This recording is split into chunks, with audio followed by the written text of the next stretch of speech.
అందరికీ నమస్కారం. Welcome to iDream media. నేను మీ ఝాన్సీ. ఒక్కొక్క రాశికి ఒక్కొక్క కష్ట నష్టాలు, లాభాలు, విజయాలు ఉంటూ ఉంటాయి. అయితే ధనుస్సు రాశి వారికి ఇయర్ ఎలా ఉంది, ఎలా ఉండబోతోంది, ఎలాంటి గ్రహదోషాలు వాళ్ళ జాతకంలో ఉండే అవకాశం ఉంటుంది, ఎలాంటి పూజలు కానీ ఏం చేస్తే మనం ఇప్పుడున్న లైఫ్ నుంచి ఇంకొంచెం మంచిగా ఉండే సిచ్యువేషన్స్లోకి మనం వెళ్తాము. ఈ విషయం గురించి మాట్లాడదాము. ప్రస్తుతం మనతో ఉన్నారు గాడేపల్లి వీరభద్ర శాస్త్రి గారు. వారితో మాట్లాడి ఈ క్వశ్చన్స్ అన్నింటికీ కూడా పరిహారాలు కానీ పూజలు కానీ తెలుసుకునే ప్రయత్నం చేద్దాం. నమస్కారం అండి. నమస్కారం అమ్మా. ధనుస్సు రాశి వారికి ఇయర్ అంతా ఎలా ఉండబోతోంది? నార్మల్లీ కొన్ని మంత్స్ అయిపోయింది.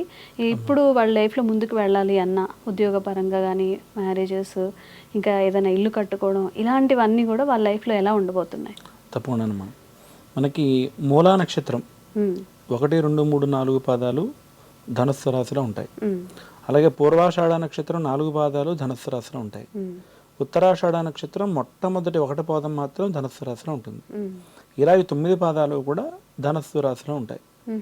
ధనుస్సు రాశికి అధిపతి గురుడు, బృహస్పతి అనే గ్రహం.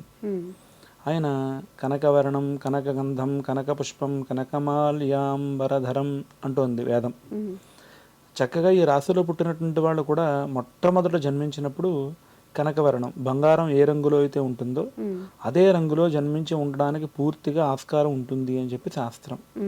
సాధారణంగా ధనుస్సు రాశిలో పుట్టినటువంటి వాళ్ళు మంచి గ్లోగా జన్మిస్తారు. అటువంటి స్థితిని గురుడు అనేటువంటి బృహస్పతి గ్రహం ప్రసాదిస్తుంది.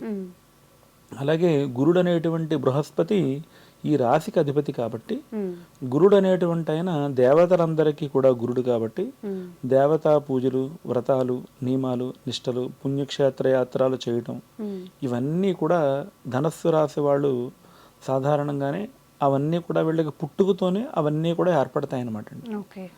అలాగే ఈ విశ్వావసు నామ సంవత్సరంలో ధనస్సు రాశి వారికి సంబంధించి నవమి పితృనాశనాయ నమః అనేటువంటి ఒకనొక పేరు కేతుగ్రహానికి ఉంది.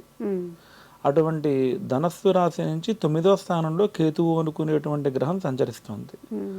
అలాగే ఇప్పుడు శని భగవానుడు ఇప్పుడంటే వక్రించాడు, కానీ మామూలుగా అయితే కనుక మన మార్చి 30వ తేదీన గ్రహాల యొక్క మార్పులో భాగంగా శని కూడా అర్ధాష్టమ శని అయ్యారు.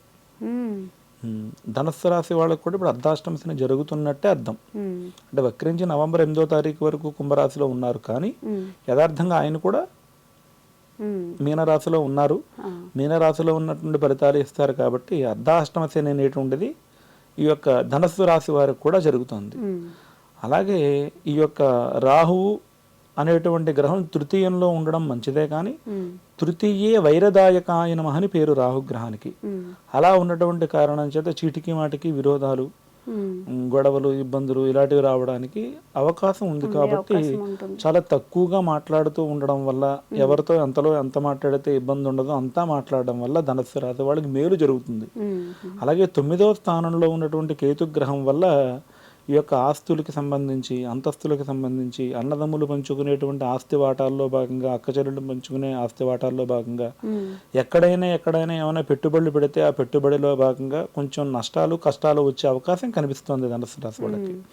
దానికి తోడు అర్ధాష్టమ శని కూడా ఉంది కాబట్టి కొంచెం అలాంటి ఇబ్బందులు ధనుస్సు రాశి వాళ్ళకి పుష్కలంగా కనిపిస్తున్నాయి. కనుక అటువంటి ఇబ్బందులు ఏమీ లేకుండా ఉండడం కోసం నిత్యం గణపతిని ఆరాధన చేస్తూ, గణపతిని పూజిస్తూ, అంటే గణపతిని ఎందుకు పూజించాలి అంటే కనుక 9వ స్థానంలో ఉన్నటువంటి కేతుగ్రహం వల్ల ఈ యొక్క ధనుస్సు రాశి వాళ్ళకి ఇబ్బంది లేకుండా ఉండాలి అంటే కనుక కేతుగ్రహానికి అధిష్టాన దేవత గణపతి కాబట్టి గణపతిని ఆరాధన చేయడం, ప్రతిరోజు గణపతిని స్మరించడం. అలాగే రాశియాధిపతి అనుకునేటువంటి ఆయన గురుడికి అధిష్టాన దైవం దత్తాత్రేయ స్వామి వారు కాబట్టి నిరంతరం వాళ్ళు ఎప్పుడు ఏ ప్రకారంగా బయటకు పెడుతూ ఉన్నా సరే మనసులో ఓం ద్రాం దత్తాత్రేయాయ నమః అనే నామస్మరణ చేస్తూ ముందుకు వెళ్తే ఇబ్బందులు ఉండదండి. పర్సనల్గా ఇంకా వాళ్ళ యొక్క జాతక ప్రకారంగా ఏమైనా ఇబ్బందులు, సమస్యలు అలాంటివి ఏమైనా ఉంటే కనుక మనకి వాళ్ళ యొక్క డేట్ ఆఫ్ బర్త్ మనకు తెలియపరిస్తే కనుక దాని ప్రకారంగా మనం పూర్తిగా తెలుసుకుని మాట్లాడడానికి అవకాశం పుష్కలంగా ఉంటుంది. ఎవరైనా సరే ధనుస్సు రాశికి సంబంధించిన వాళ్ళు ఎవరైనా కానీ మీరు ఏదైనా మీ వ్యక్తిగత సమస్యల నుంచి బయటపడాలి అనుకుంటున్నప్పుడు స్క్రీన్ మీద కనిపిస్తున్న ఈ నంబర్స్కి కాల్ చేస్తే గురుగారితో డైరెక్ట్గా మాట్లాడొచ్చు. అండ్ మీ దగ్గర అంటే మీకు జరిగే గ్రహ దోషాలు కానీ ఏవైనా ఉన్నా కానీ మీరు ఆ డౌట్స్ని క్లారిఫై చేసుకోవచ్చు. మీ ఫ్రెండ్స్లో ఎవరికైనా ధనస్సు రాశివారు లేదా రిలేటెడ్ ఇంకెవరైనా ఈ ఇష్యూస్ ఏవైతే చెప్పారో ఉంటే కనుక వాళ్ళకి ఫార్వర్డ్ చేయండి. తప్పకుండా వాళ్ళకు కూడా ఉపయోగపడే వీడియో అవుతుంది. సంతోషం గురుగారు. నమస్కారం అమ్మా.